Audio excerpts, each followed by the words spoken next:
crafting fam, I'm so excited to be back with you on YouTube.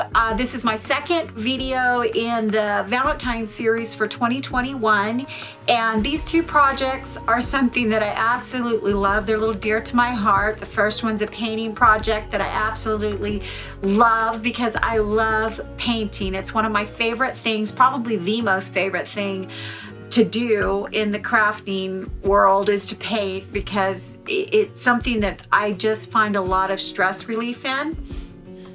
And the second one is something that honors my husband and I and the love that we have, as well as something that honors Jesus and how he taught us to love. So with that, if you're new here, welcome. I'm glad that you're here, and I hope you stick around by hitting that subscribe button and that little bell to notify you every single time I upload a video. If you're returning, welcome back, and thank you for supporting me. I really appreciate every single time that you guys watch one of my videos and hit that little like button. It really does help YouTube to upload my videos more often, and it uplifts me and lets me know you like what I have brought to you. Also, leave a comment. Let me know what you thought. If you liked it, if you didn't like it, leave me suggestions. I want to get to know you guys. So if you guys aren't doing it yet, follow me on Instagram and Facebook. The links are below. You can talk to me there. You can DM me. I'm planning some future live videos to do there so I can interact with you guys. I'm also going to be doing some fun giveaways in the future, and I just show some fun behind the scenes things and what I'm doing with my family, and some explanations as why I was on a hiatus for 2 months here on YouTube. So follow me over there. And now that we have all that out of the way, let's get started.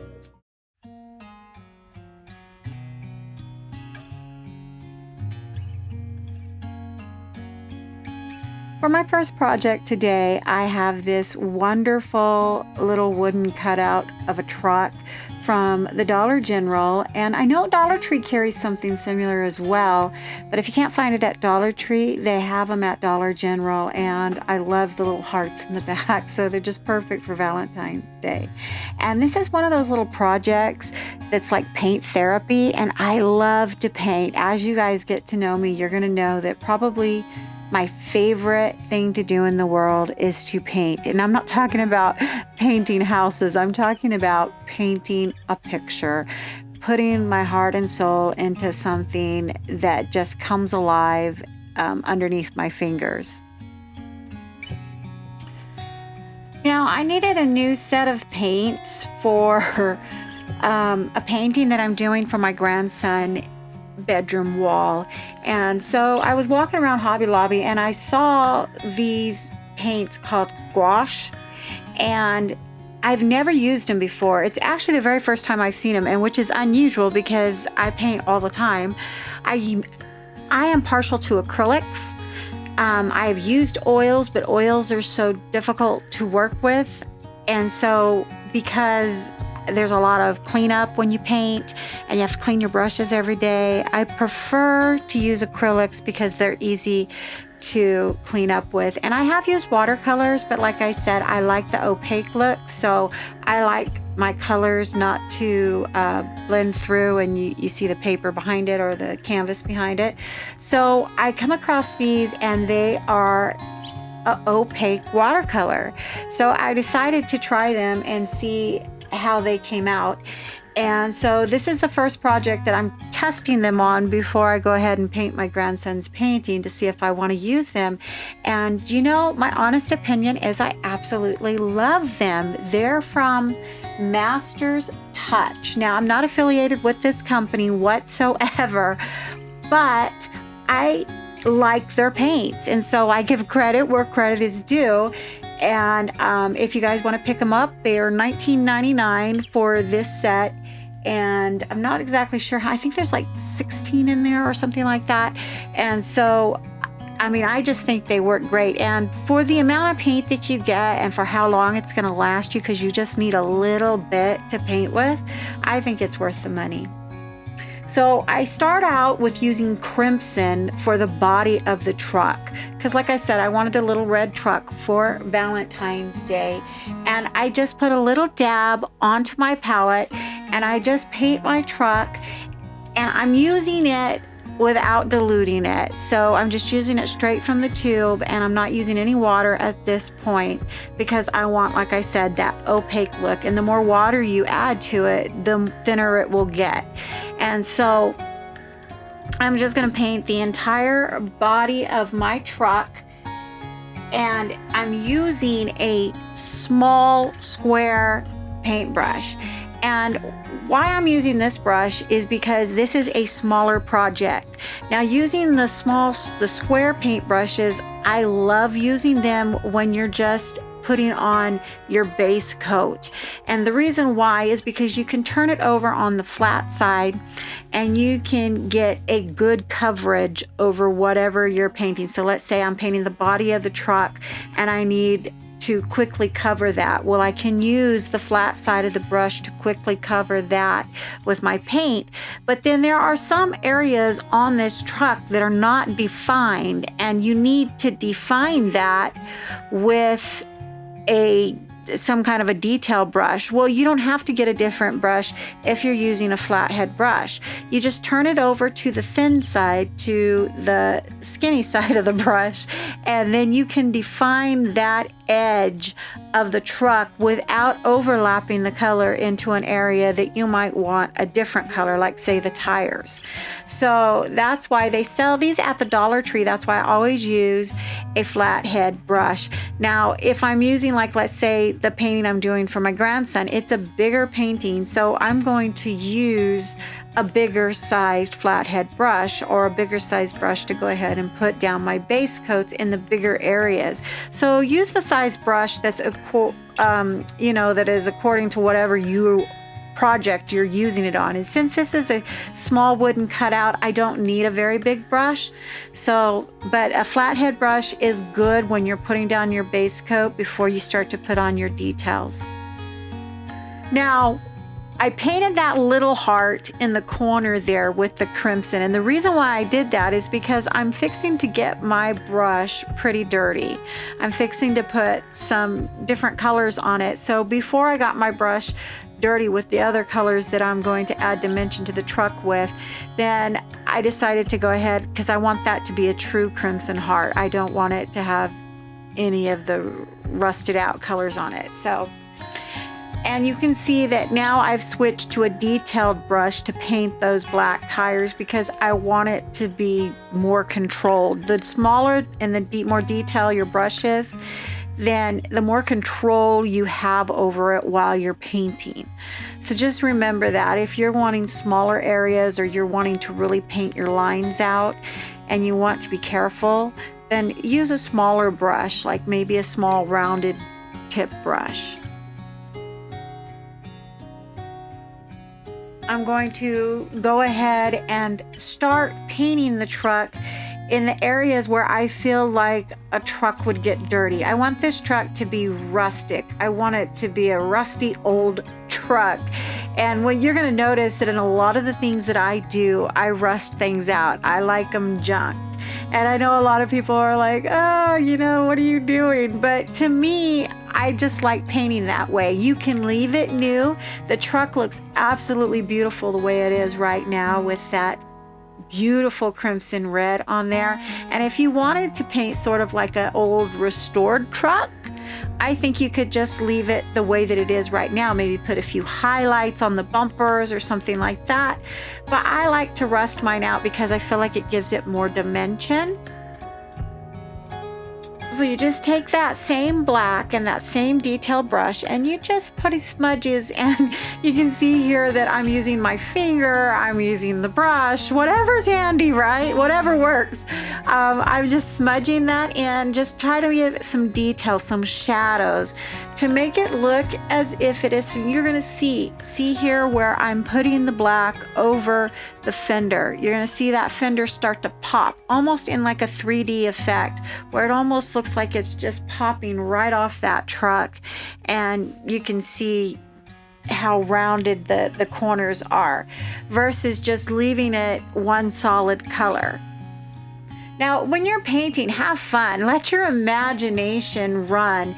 And if you need to, print out a reference photo of a truck so that you can reference it and you can see where you might want to put some dimensions, because you're working with, you know, just a flat dimension here, just a flat surface. So what you want to do is you want to try to make that item or whatever you're painting pop, as if you can almost run up and sit on that fender.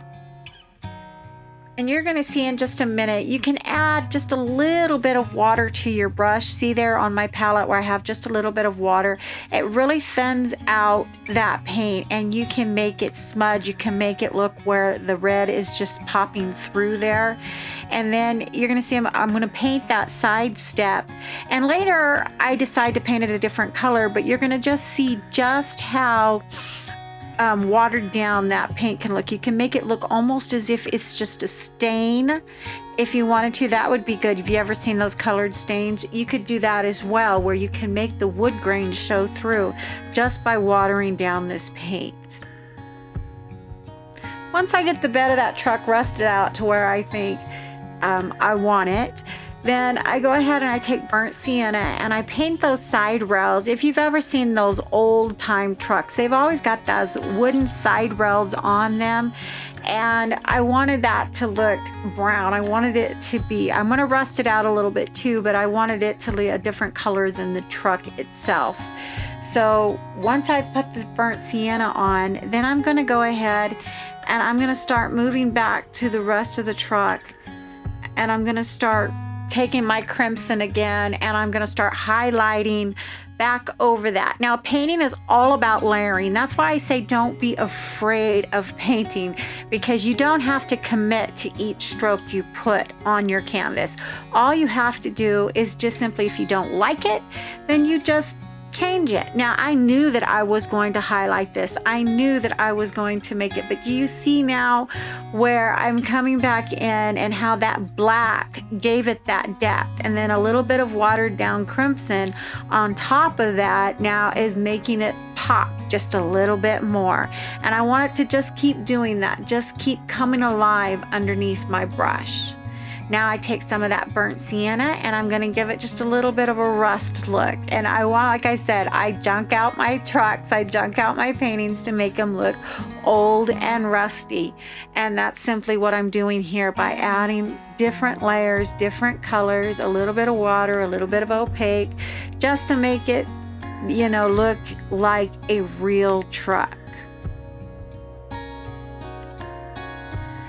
Once I'm satisfied with the bed of my truck, then I just move on to the door, and I'm gonna go ahead and move on to the hood and the rest of the truck, and I'm just gonna start layering my paints and put a little bit of crimson, a little bit of sienna, a little bit of black, wherever I think that it is. And they're going to be, you can see when I said that I wanted to paint that heart in the pure crimson before I got my brush dirty, because I knew that once I start to junk out this truck, I am going to have black on my brush, I'm going to have sienna on my brush, and I'm going to have crimson on my brush all at the same time.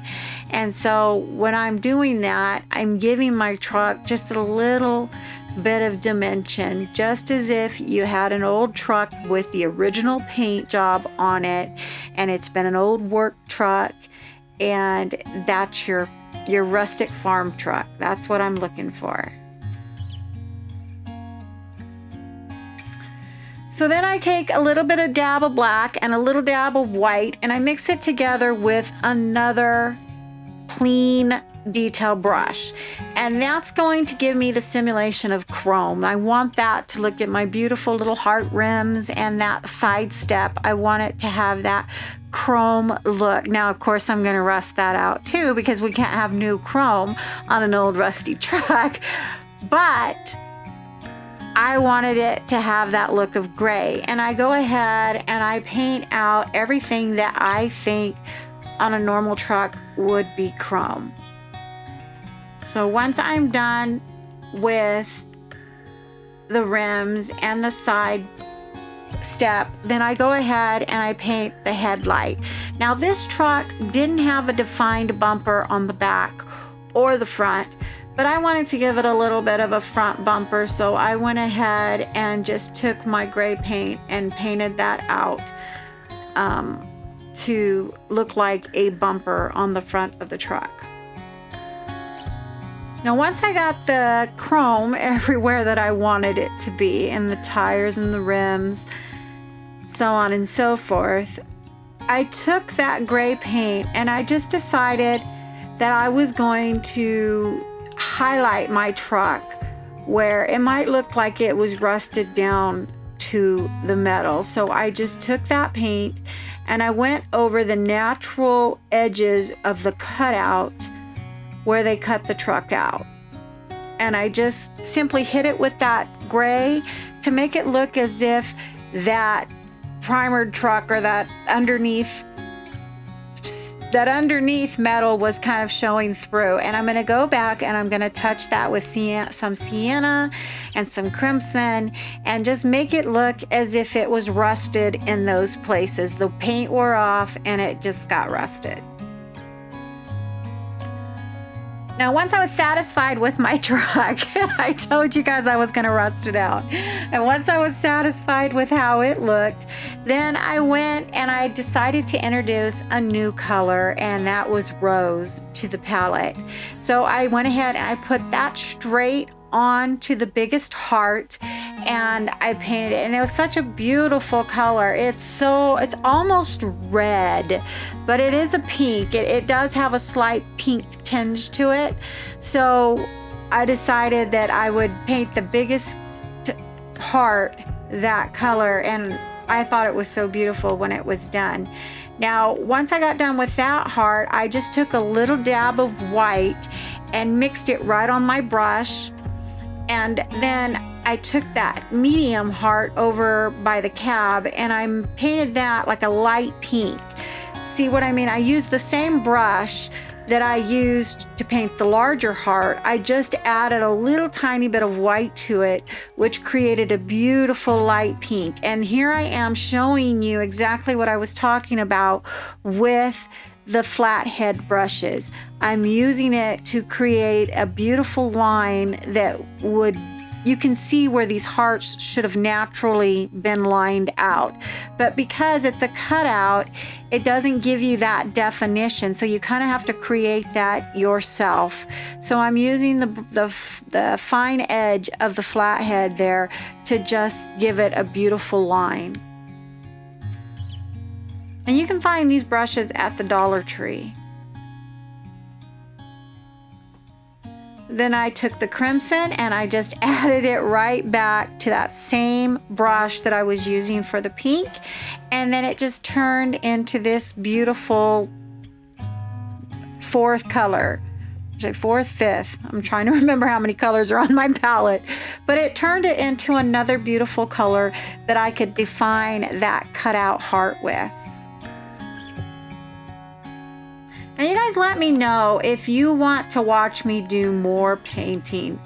Because if you do, then I will certainly do that for you, because it's, like I said, my favorite thing to do. And if you guys would like me to record the painting that I'm doing from my grandson's bedroom, leave me a comment below and let me know what you guys think. Because if you guys are interested in watching me do more paintings, I will certainly do that for you.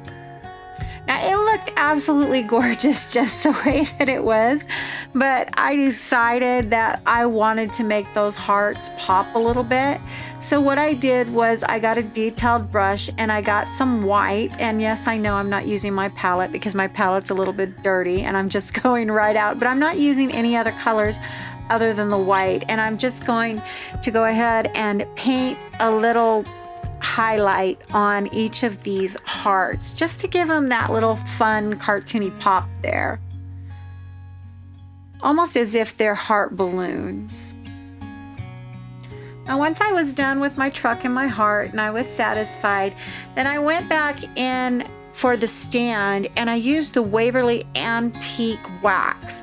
And the reason why I love this wax is because you can use it as a stain. A lot of the crafters out there are using this as a stain, and it is wonderful. We use it all the time. I use it on my furniture redos. I love the antique wax because I love rusting my stuff out. Now, I don't use it on the truck because I've already rusted that out with paint, and I really didn't put anything to seal my truck. I will probably use my spray matte varnish that I have to seal the truck. I just haven't done it yet. But on the stand, the antique wax is all you need to seal that with. You don't need to put anything else over the top of that. And I think it's one of the most favorite things to use, simply because it's so easy. You can water it down and use it as a lighter stain, or you can use it just as dark as you want and get it as dark as you want. I simply put it on and then wipe it off, and I do it for the entire stand, including the bottom. And once it's done, I just put my truck in it, and voila, I have my beautiful little red Valentine's Day truck, and I love it.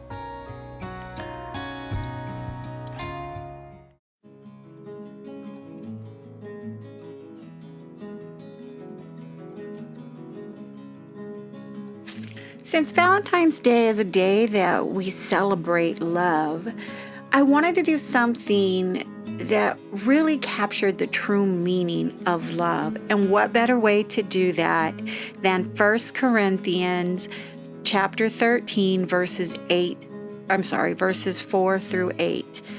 It's such a beautiful scripture. It reminds us of how Jesus taught us that we should be loving everyone around us. I know that I, for one, tend to easily forget to be, let's say, patient and kind to those around us, especially those that we live with and we are committed to love. Like, let's say, I've always found it kind of difficult how we treat strangers better than we treat the ones that we commit to love, like our husbands or wives or children. So this scripture, it really means a lot to me. And I wanted something that I could display on my walls even after Valentine's Day.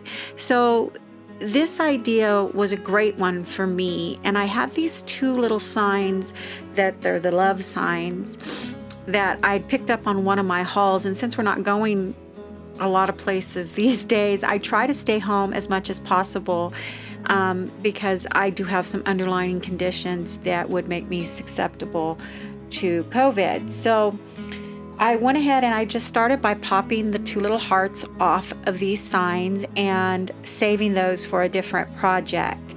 Then I flipped them over and I took off all of the hardware off the back. I took off the hanger, or the little string that you hang it with, and the staples that held those in.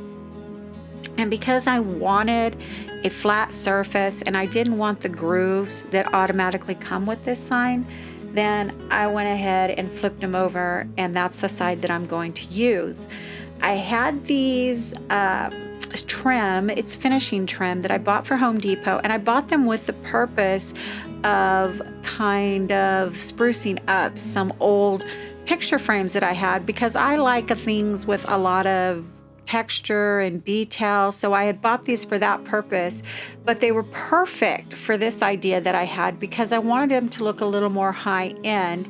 So I wanted to trim out these signs almost as if I had went to Hobby Lobby and bought them. So I think they're like $2.39 for a long strip of this trim. They're $2 something, I believe. I know they're not more than $3 at Home Depot. I wound up using one whole strip for each sign. So when you're figuring, if you make these signs, figure that in, that if you're going to trim them out and you don't have anything at home, you're going to have to spend at least $3 at Home Depot for a trim for each one of these sides. Now you'll have to excuse me. These are the first time I'm using these miter shears. And I'm laughing at myself because they're so easy to use. My husband was buying me all these tools that he sees everybody using on the videos that I watch. And bless his heart, he watches them with me. And so he bought me these shears because even though I can run machinery and I love using power tools, sometimes it's not a real good idea because I do have underlying conditions and I take medications. So he often does it for me. He bought me these little shears and they're so easy to use, and this wood is so soft that they just pop right through it. But I had to kind of figure out how to angle my hands, because if you angle them a certain way, it's going to put your cut off.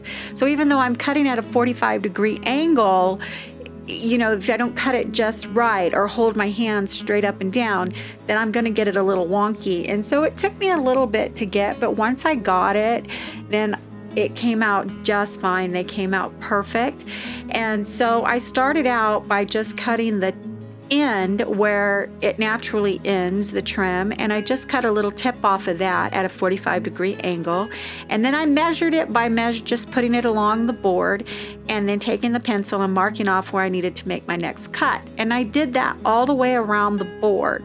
Once I made all my cuts, then I just started taking my hot glue gun and placing the trim down.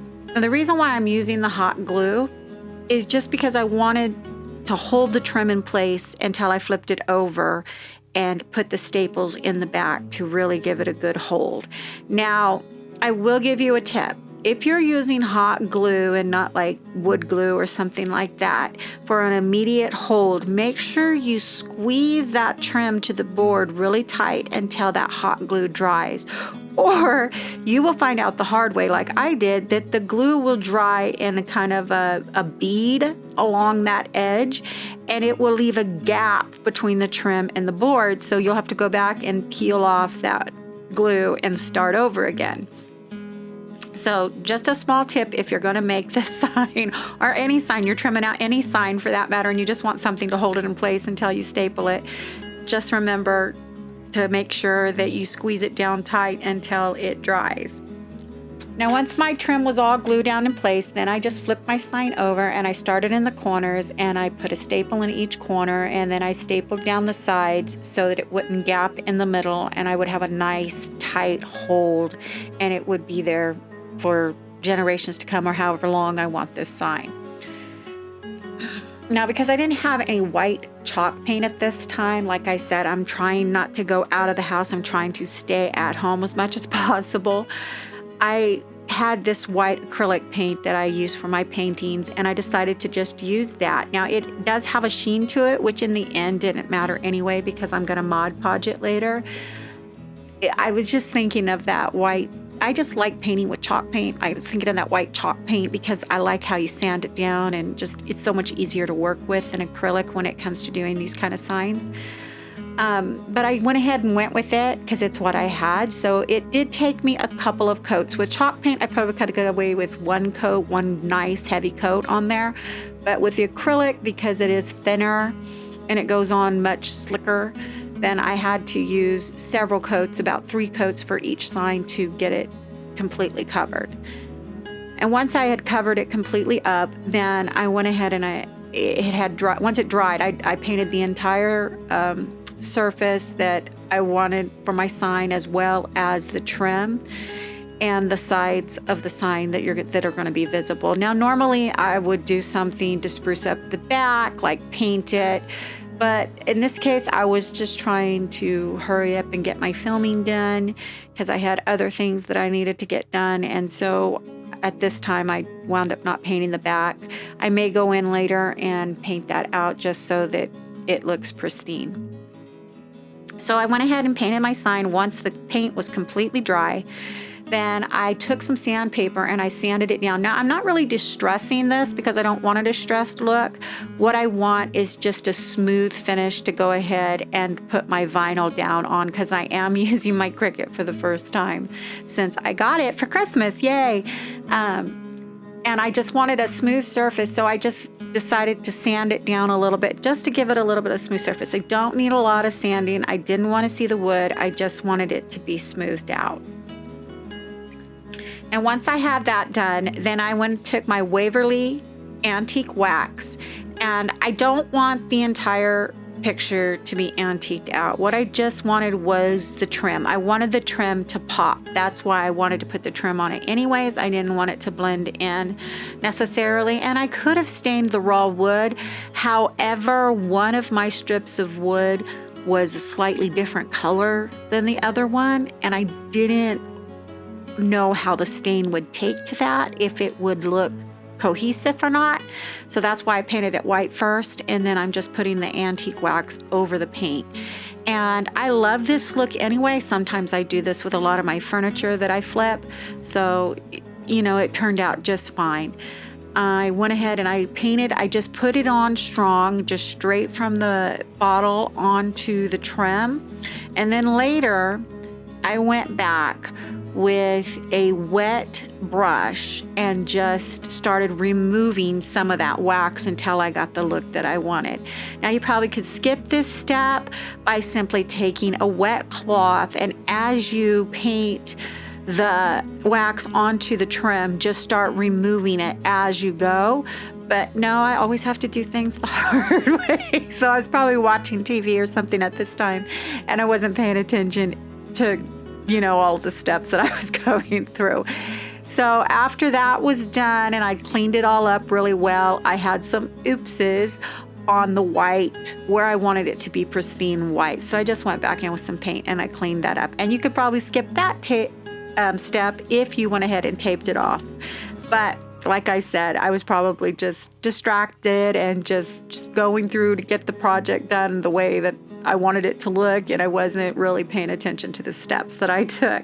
So however you do it, the end product should be that your trim should have a little bit of an antique look to it or a wood look to it, and the middle should be white or whatever color that you want it to be, so that the trim kind of stands out from the actual picture or sign. Now here you see me measuring where I'm going to put the love sign, and I'm just using my handy dandy sewing measuring tape. And I find that using this this measuring tape is better for me because it moves. You know, you can wrap it around things, you can do, so I use it in all kinds of crafting. I don't just use it just for sewing. So once I figured out where I wanted my words to be placed, then using my Cricut transfer tape, I just transferred them to my sign. So now please bear with me. Like I said, this is the first time that I'm using the Cricut. I am a Cricut newbie, and I have never used the Cricut before. I was actually a little bit intimidated by it. It's the Cricut Maker. My husband bought it for me as a Christmas gift, and bless his heart. And I've wanted one for so long. Since the Cricuts came out, that's how long I've wanted one. And now that I've got one, I was a little bit intimidated by it, and I waited 2 months, almost 2 months to use it, or over a month to use it. So but now this is the very first project that I'm cutting my teeth on, and boy, was it an ambitious one. So here's a tip. If you're a Cricut newbie, please don't cut your teeth on something that has a lot of intricate little words or small font, because it is a learning curve, and I threw myself into this one. And because the scripture has so many little words, in order to fit it on this sign, I had to use a smaller font, or the size is just ridiculously small for a newbie to go ahead and learn how to weed it out and dot all the I's and keep everything in place. And it was just something that was very tedious and time consuming. So my like advice to you is to pick something that is bigger, like a bigger sign to make, and make a few of those before you set your sights into making something that takes so much time, because there was a couple of times I almost wanted to throw it out and just start over. Now, if you don't have a Cricut, you can always do the carbon way, where you print it out on your printer and you use a carbon paper and you just trace out whatever you're trying to trace out onto your sign, and then go back over it with a black marker or red marker or paint even, and paint them in. And because the font's so small, I wouldn't recommend paint, but markers would be perfect. I didn't do that. I was so excited to use the Cricut, and I just, oh, this will be perfect. And let me tell you, I will remember it for a really long time. That's for sure. Now, let's say you don't want to go through all the process of that, but you still like the idea of making these signs. I can't guarantee that there are some scriptures out there that you can get on a rub-on. I'm sure that you can find some online. I didn't even look because I was using my Cricut. Or you could just get some of these window clings that you can go to Dollar Tree, Dollar General, Walmart, any place like that, and go ahead and use something like that on a sign instead of doing what I've done here. They had some really cute ones. Now, the ones I'm showing you, they aren't necessarily gonna fit on these signs, but it was an idea to show you that you don't have to do the word love and the scripture like I did, and you could still create some really cute Valentine's Day signs just using window cleans and some Mod Podge. If you're a Cricut newbie, like I said, and you want to know how to use your Cricut better, there are some really wonderful videos on YouTube that show you how to use your Cricut. You just have to look them up. I will try to list at least one of the really good ones that I've been watching down below just to get you started. But just go to your YouTube and in the search bar, put how to use Cricut, and you will come up with a whole list of different videos that you can view for using your Cricut for the first time and all the different wonderful things that it can do. So let's say you're a Cricut newbie like me and you have a few oopses, like cutting off the bottoms of your hearts. Don't worry, they can be saved. I just went on the back here and I reattached the bottom of the hearts with some Scotch tape on the back where it has the protective backing.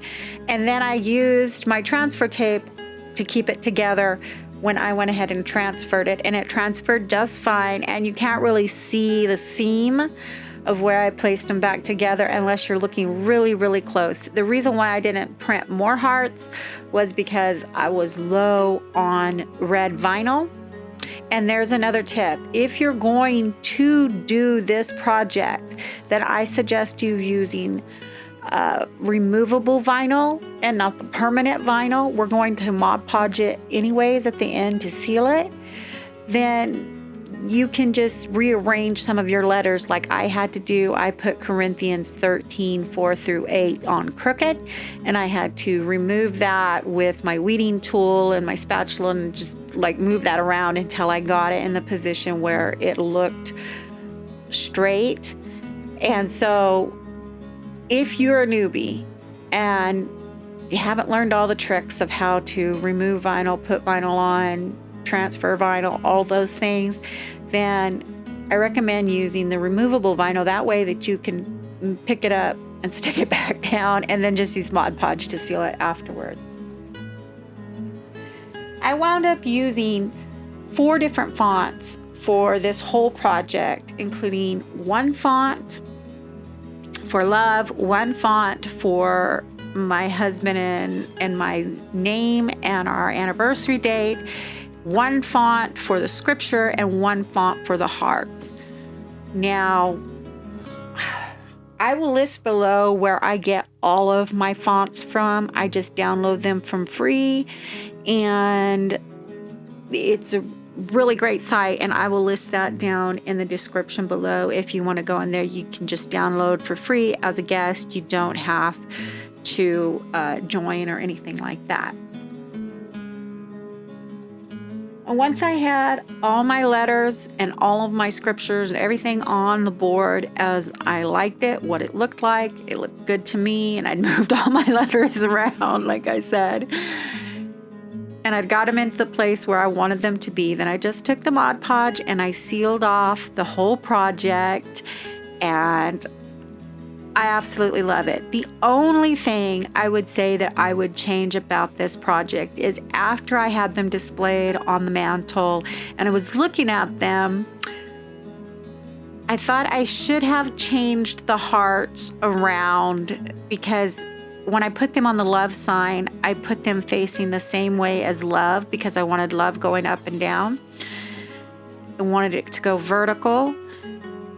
And I put the hearts vertical too, and I should have put them horizontal, because the other heart, it would have tied it in better to the other sign. I think that it would have just tied it in better with the scripture sign and the heart on the scripture sign. But it came out fine. It's perfect for me. I'm going to display it on my wall for years to come. It's just that if I had it to do over again, and I would change that one little detail. Other than that, I absolutely love it. I think it's the perfect tribute to love and Valentine's Day and the Lord above, as well as the perfect gift for myself and my hubby to remind us of our anniversary date.